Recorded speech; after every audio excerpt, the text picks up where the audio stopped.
So I'm not sure. I'm going to take this first just because I have the microphone in my hand. I'm not sure we're all going to agree between the three of us, probably about anything. But my philosophy is that so what happens is people have a protein they can measure. Everyone knows about their M spike, whether it's in their serum protein electrophoresis, or their light chains. And what happens is the first month you get treated, it drops the most. And everyone in this room probably knows that. It may go from 5 down to 1.5. In the second month, it goes from 1.5 down to 1. In the third month, it goes from 1 to 0.7. I usually say it's time to transplant that patient, because if I give another month, it's only going to go down to 0.6 or 0.5. And I say, the heck with it. Why should I take the risk of exposure of those drugs for another month when we're delaying the most effective drug for treat the disease, which is the drug melphalan, which is the one we use for transplant. So I do it based on the individuals. The standard worldwide is 4 cycles and out. But that wasn't really based on any biology. That was what people just said, well, we want everyone treated the same. Let's give them 4 cycles. Everyone gets treated 4 cycles, and then they move on to the next step. It wasn't based on anything else. So that's the traditional method. I actually look at each individual and look at their protein, the slope of their curve, and I make a decision where I want to stop.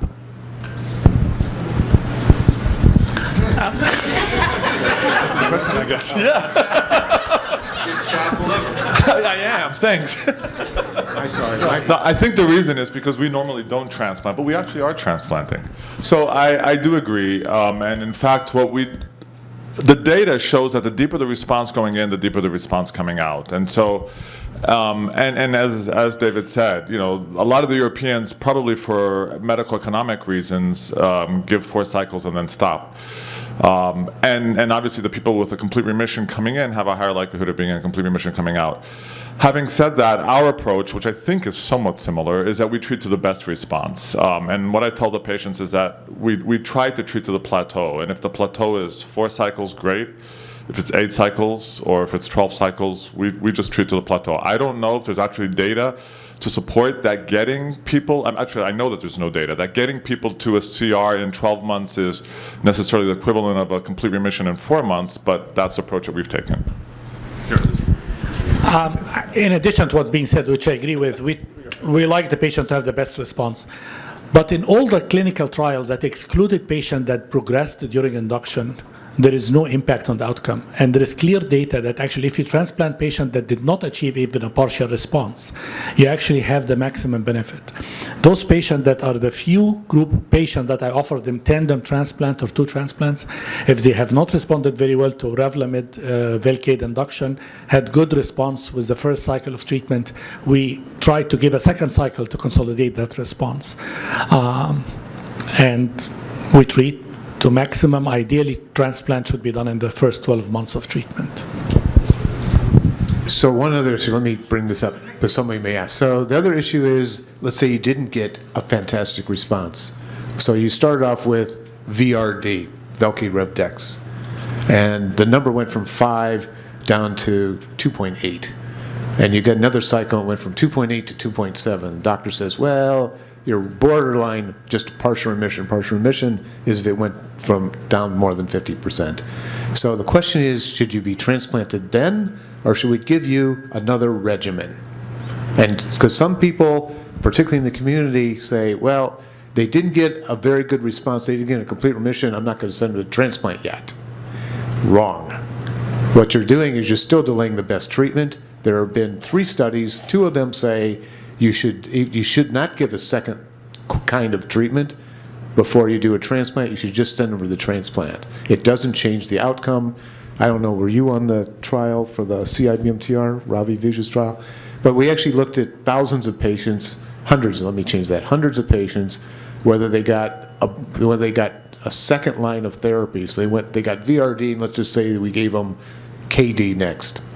Whatever, it doesn't matter what alphabet you use. And we looked to see whether they had a better outcome after they went to transplant, and it didn't matter. So even if you didn't get a great response, if you start to plateau, it's time to move on and get the definitive treatment.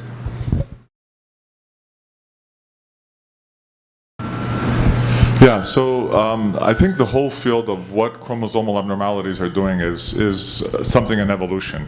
You know, I showed, and I think the most pronounced is the chromosome 13.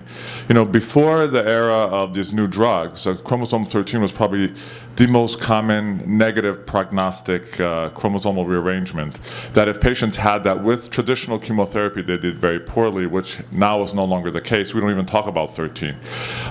You know, an 11-14 translocation is traditionally considered to be a good translocation, although there is some data coming out now that it may not be as good. You know, hyperdiploidy, extra chromosomes, are traditionally considered to be a good situation to have. Actually, while Dr. Vesole was talking, the two of us were talking, and I'm not as familiar with the data, so I'll have Dr. Badros talk about it, but that there's some data coming out that hyperdiploidy is maybe not as good. So, you know, I think that's the most important thing, that this is a field in evolution, and I will take deletion 17, which is the worst prognostic marker we consider what we have today. We now started looking a little bit more carefully. So when someone tells you have deletion 17, the next question is, what's the percentage of cells that I have deletion 17 in? We found that patients that have percentage of cells of 10% or 6%, they do completely different than those who have 70 or 80%. So I think the field is changing, and I would not just say, okay, I have deletion 17, that's the end. That's not true. Actually, going back to the complete remission rate, patients, we have a patient in complete remission about now 10 years, and more than one actually, that have deletion 17 and the initial diagnosis. Hyperdiploidy is a moving target. Again, it depends on how many chromosomes you're talking about. And there are some studies suggest that hyperdiploidy is not the best prognostic marker that we keep saying. So again, things are changing, and I would just take everything with a grain of salt. The good news is we don't have a treatment. Like if you have, let's say that you have hyperdiploidy, are we going to treat you differently than if you have standard? The answer is no. We still provide the same intensive treatment with the goal of achieving a complete remission.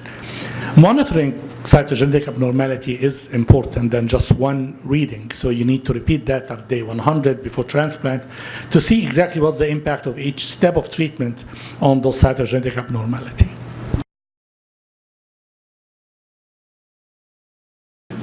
We transplant patients in reasonably good shape up to age 80 in our program. The oldest patient I've ever transplanted was 84. But I think David Vesole had one that was 86 that he transplanted. Really, you have to individualize it based on the situation. And Ashraf's also correct that all the trials comparing transplant to no transplant all had cutoffs of 65 because of, in Europe, they don't transplant. If you're over 65, you're kind of dead meat in Europe. You really are, because you're over the hill. A lot of the universities make you retire. They've loosened it up a little bit. You can't get dialysis unless you have a private carrier, things like that. In Europe, it's really bad. If you're 65, it's a bad thing. United States doesn't, Medicare has no upper age limit. So there are trials looking at older patients over 70, over 75 who've had transplants, but they're all compared to historical controls. They're not done in the true randomized fashion.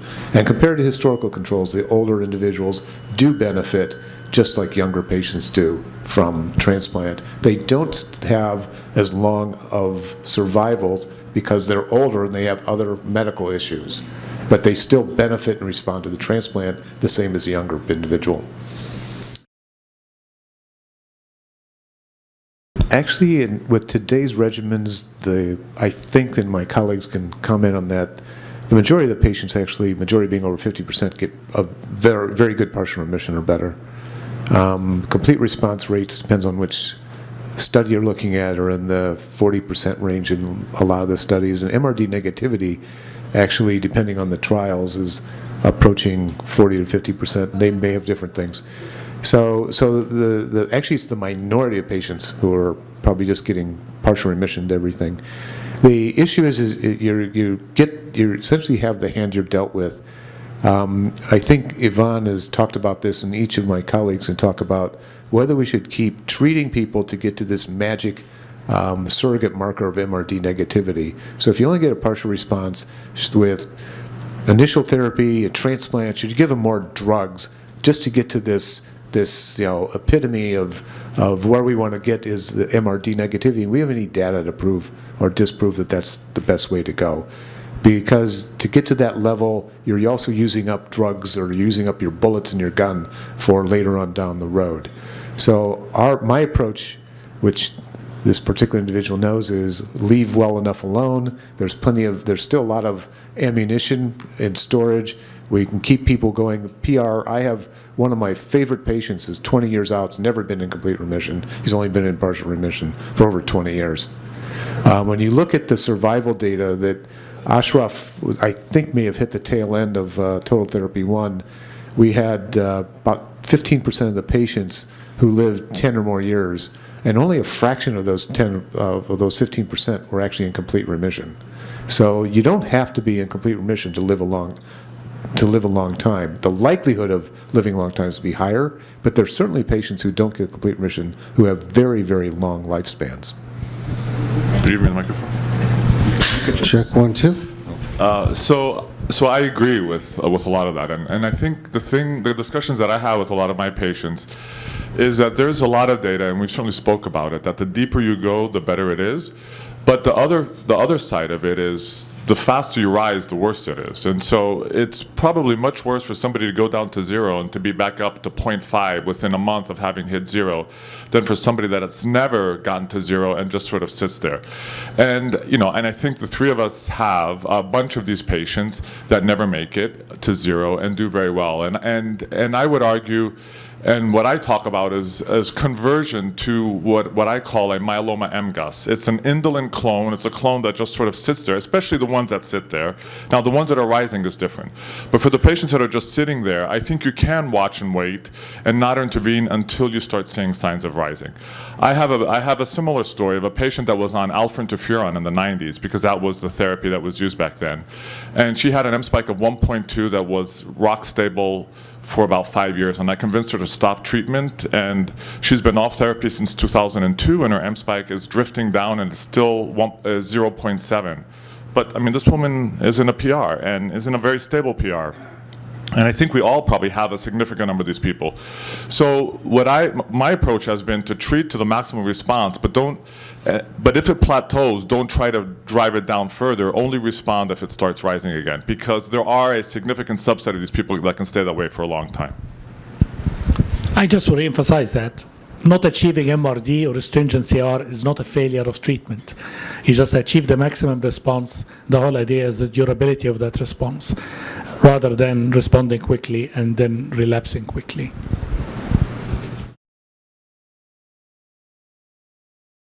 In general, fracture or skeletal events in myeloma patients indicate progressive relapsed disease. So the first thing you probably, Dr. Borrello did a PET CT scan and did biopsies of that area if there is any activity to see if there is any myeloma there or not. I practice similar to what David said. If the patient has very extensive bone disease up front, so after 2 years of continuous treatment every month, I usually drop the infusion to every 3 months. And there is paper, actually, part of a study was Napur and Dana-Farber or Mass General, showing that something called NTX, which is a marker of bone turnover, it can take up to 3 months in this particular setting to start coming up. So you can give it every 3 months safely for patients. How long you give that? If there is no side effects and the kidney function is normal, you just continue. If the kidney started to have some compromise, we can drop it to every 6 months. Important to take calcium and vitamin D. These are actually, we did a study looking at vitamin D levels in our patients, and despite instructions on those group of patients that we are following their vitamin D, 70% of the patients have vitamin D deficiency, especially if you measure it now at the end of the winter. So if taking vitamin D and calcium, assuming you have normal kidney function, is important. I was going to talk about Venetoclax in my second talk, but answering your question, if you achieve a very good partial remission, there is no evidence of progression, as we just heard. There is really no indication to start a new treatment. And I hear that all the time. How about we try daratumumab to put me in a near complete remission? How about I have 11-14, we try Venetoclax?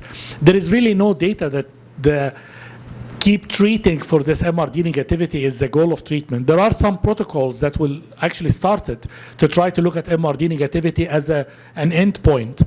But at this point, achieving a response, even a partial response, maintenance with Revlimid is the standard of care.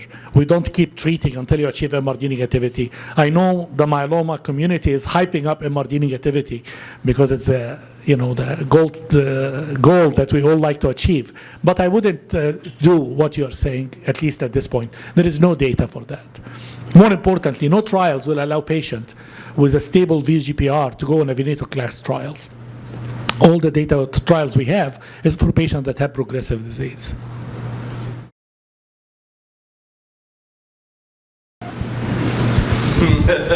I will let David answer first so I can say something against him.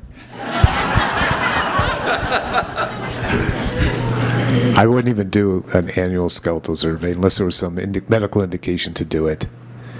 Again, it's like the black and white TV. It's so nonspecific and sensitive.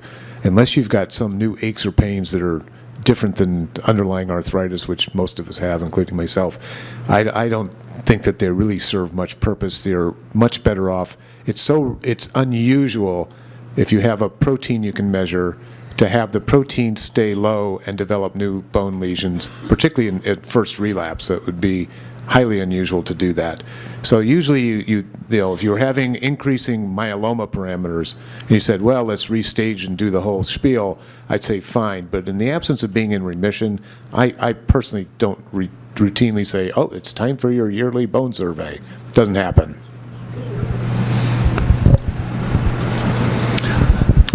The only exception to look routinely in patients is actually allogeneic transplant. Somehow allogeneic transplant patients, the few we have, all of them relapse in extramedullary sites. I don't know the experience you guys have. So we do PET CT scan, not x-rays on those patients, but we don't do routine x-rays every year.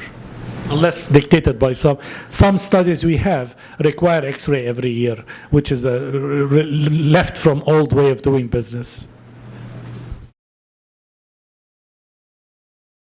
The initial trials using lenalidomide maintenance actually were done differently. So in Europe, the initial plan was to continuously give the treatment. After 2 years, there was an increased risk of second cancers, specifically in this particular trial, lymphoma, skin cancer, and some MDS or myelodysplastic syndrome. So the French trial was stopped at 2 years. The same observation was noted in the US trial, and somehow we convinced ourselves that this trial, the benefit outweighed the risk, so patients continued. If you are in our practice, if you are in a stringent complete remission for 2 years and able to tolerate the treatment, we continue. But I can tell you that after 2 years, we started to see side effects we have not seen early on in patients. Diarrhea is one of the big things that we have to deal with, and sometimes it's significant diarrhea. Some patients start to have this cumulative fatigue, and they can tell you, the 3 weeks I'm taking this drug, that by the third week I'm not doing anything. And some patients just sleep all day, which actually is interesting because I always tell them to take the drug at night, so if they sleep, at least the side effects will be less. So if the patient is having side effects and they are in stringent complete remission, we stop the treatment. If they are not in a stringent complete remission, they are in a partial remission, we decrease the dose. So we go to every other day, we go to 1 week on, 1 week off. If they cannot tolerate that, then we also stop the treatment. The standard of care in the US today is to continue lenalidomide until progression. And I think that standard probably will change if we end up with this, what I just described as MRD-driven protocols. If you are MRD negative, not just one time, remember, MRD negative one time is not enough, but repeated MRD negativity, the debate in the working group is how many times is considered enough and over how long of a period. I think if you repeat it over 2 to 3 times over 1 year and you're negative, we can safely stop the treatment. We're not maintaining anything at this point. A lot of people believe that maintenance is continuous treatment for this clone that we did not get rid of. So every time it divides, we keep maintaining it. The concept of consolidation, which give more intensive treatment after transplant is actually gaining a lot of traction now. And there is a lot of data, especially in high-risk patients, that treatment with carfilzomab in particular based regimen up to 18 months after transplant might be beneficial. And the data was presented from the Chicago group. So there are data that after transplant, maybe in high-risk patients, we go for a year or 18 months with intensive consolidation and follow that by maintenance and focus on the high risk. High-risk patients constitute 20 to 25% max of the myeloma population. So 75% of the patients should be okay with Revlimid alone. And the 17p and the 414 and 1416 and 14, those really bad players, they declare themselves very early on. They don't respond to induction, they don't respond to transplant. And this is a setting that clinical trials, and I think this is a setting where probably the patient should be under the care of a myeloma specialist. Maryland is the best in our area.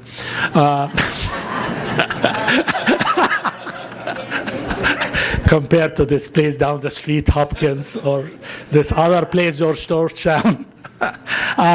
No, but I think the whole concept is to try to personalize the treatment. I think that's my next talk, to try to talk to the patient. Some patients cannot take risk of second cancers. They don't want to hear about it. And some patients have to weigh the benefit. I don't know. I want to stay on time. Also, it seemed like you were leaning more towards the Zometa being less, causing less, kidney or renal failure. No, Zometa actually has more risk of renal insufficiency long term. Even, I think David put the slide, there is more renal insufficiency in Zometa. The reason I prefer Zometa over acheiving is just experience. We have been using Zometa now for years and years, and we are very comfortable with it. We rarely see fractures on Zometa. We don't know what the long-term effects of this rank ligand inhibitor, and I think once we have more data and more comfort, and really have to admit, Zometa just became generic, I think, about a year ago. Some people can correct me, I'm not sure.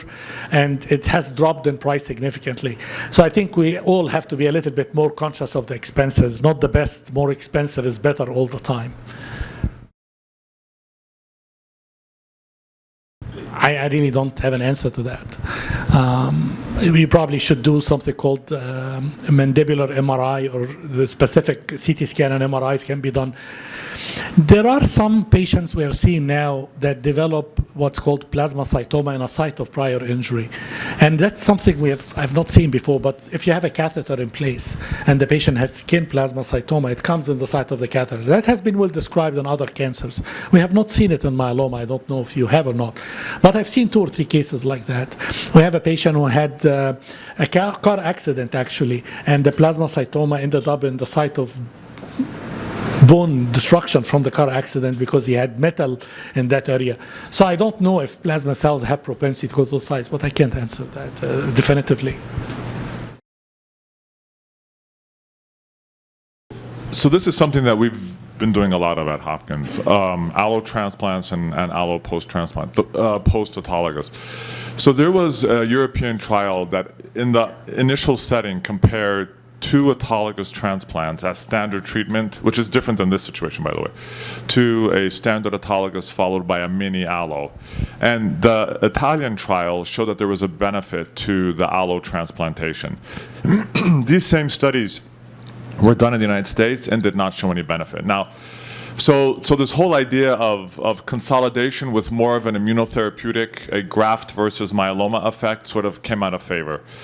There is, however, evidence to suggest that people that get a long-term benefit from an allo transplant, it's because you have myeloma-specific immunity that has been generated from the bone marrow of the recipient, from the donor rather. What we had historically done a lot of these mini allos in patients that relapsed, similar to your father, and what we're beginning to see, which is similar to what Dr. Badros showed, is that the long-term disease-free benefit is not as good as we thought it should be, and there's a lot of complications associated with it. So we have actually talked internally about shying away from that and not offering anymore. I mean, I think there are a lot of newer drugs that are available that are probably offering as well, if not better, anti-myeloma efficacy, certainly without the toxicity that allo transplant is giving in that setting. And I don't know. So it's a bad situation when someone progresses after an auto transplant in less than a year. It's actually been studied. Saji Kumar put together a paper on outcomes in that situation, and I'm not sure, kind of what Yvonne says, I'm not sure that an allo transplant can fix the bad juju that this particular person has, unfortunately. The other reason not to think about an allo transplant is Dr. Borrello is going to talk about CAR T cells, I think, after lunch. And the current CAR T cell studies in general don't allow patients who've had allo transplants on them. So if an individual has bad enough disease that you think that they're going to be a future CAR T cell recipient, I probably would avoid the allo transplants. I'm using allo transplantation generally for my younger patients with bad cytogenetic factors and doing them back to back, hoping that we can overcome the bad prognostic implications of their cytogenetic abnormalities. In this situation, if you relapse less than a year, I definitely wouldn't do another autologous transplant, and I probably wouldn't recommend an allogeneic transplant either. About 15 years ago, one of my first trials when I was in Arkansas was auto transplant followed by mini allo transplant, at that time at high-risk patients. The first 16 patients did great, and it was a paper, plenary paper in Blood, and I was so excited. I said, my career is set. The second paper, including 33 patients, signal was very promising. We have some progression-free survival benefit in excess of a year at that time, and that was a Journal of Clinical Oncology paper. When the trial is finished and we enrolled 70 patients, and we looked at the number of patients actually remaining in remission, disease-free, at 5 years, it was only 7 patients. 10% of the patients were in remission. And the cost of that to the patients was significant GVHD, was significant angry relapses, including this extramedullary relapse that I've described. And at that time, I was completely convinced that allogeneic transplant has no role in multiple myeloma. And despite the fact we described the graft versus myeloma effect, Dr. Guido Tricu wrote the first paper about graft versus myeloma benefit. Actually, David was part of that. What is not mentioned in that paper is that this patient relapsed after publication of paper, that the chronic GVHD that we were hoping will control the disease did not control it long term. So I think a lot of things that hyped up initially as great, we should all go for an allo because we are curing myeloma, and actually some textbooks today, you open it, and the only curative treatment in multiple myeloma is allogeneic transplant. And I completely agree with that. And I'm extremely happy to hear that my colleagues in Hopkins finally got to their senses and stopped doing allo for myeloma. No. That's not true. That's not true. We have not stopped doing it for myeloma. We've stopped doing it in the relapse setting for myeloma. Just to keep. So yeah, I mean, it can be done, but the question, I guess, well, there's a few aspects of it. One is that the genetic signature gives you more detail than just the chromosomes by fish do. But I guess the second question is, one, I guess if he's doing well, why change anything? Or two, what are you going to do with this information? So in general, we routinely check pre-transplant and at defined times post-transplant or at relapse. But the times that we actually change treatment based on the chromosomes or the fish or even the genetic profiling, I think is very, very, very rare. I don't know. Yeah, I mean, this is a field in the near future of actually, because we could sequence the whole genome and we can come up with mutations that are unique for every individual. Unfortunately, the few studies that have been done looking at actionable mutations, so a mutation that you can do something about, haven't been very promising so far, at least with the BRAF and Mechanist. But it's something that we're studying. We're trying to individualize and do precision medicine in myeloma. We can identify genetic mutations, but we don't have treatments for them yet. We're working on it. So 5-10 years from now, you're going to take, hopefully from your blood, not the bone marrow, although it's not ready for prime time to do this with peripheral blood yet, so you don't have to have bone marrows all the time. We're going to know what the genetic makeup is of every individual, and then we can actually treat them based on that. That is precision medicine. It's not ready for prime time 2018. Okay, we're going to have one more question. Can I just have one comment about yes. this? I think The biggest problem in multiple myeloma is this multiple clones I told you about. Multiple myeloma actually acts like solid tumors. This is not chronic myelogenous leukemia where you have one specific Philadelphia chromosome that you can have a drug with tyrosine kinase inhibitor basically control this disease for years. CML is considered that you call it curable or manageable disease just because the mutation has a specific drug for it. Waldenstrom, for years we didn't have any treatment for it, and now we have a specific proteinab that affects the specific mutation. Multiple myeloma have multiple clones, and each one of them actually have different mutations, and that's a big part of the problem, trying to have this kind of success with one particular drug. So we are very, very far from saying personalized medicine is ready. That's why I changed the title of my next talk. Yes, there is ongoing studies actually both in the transplant setting and non-transplant setting. And actually there is a randomized trial using CyBorD, Velcade, Cytoxan, Dex with daratumumab, and then patient can go for transplant, and then after that there is randomization between daratumumab and Revlimid. This is an ongoing trial. There is similar trials in transplant setting. I'm sure you. So I only want to add to that. So Dr. Badros elegantly showed that the duration of remission with Revlimid after transplant, just Revlimid, is up to 5 years. Darzalex is going to add to that. So if you're looking for an answer, you're going to wait a long time for those trials to mature. It's going to be 5+ years remission durations, and it's going to take a long time for these trials, which are being conducted now. You're probably going to see the results in 7, 8, 9 years from now.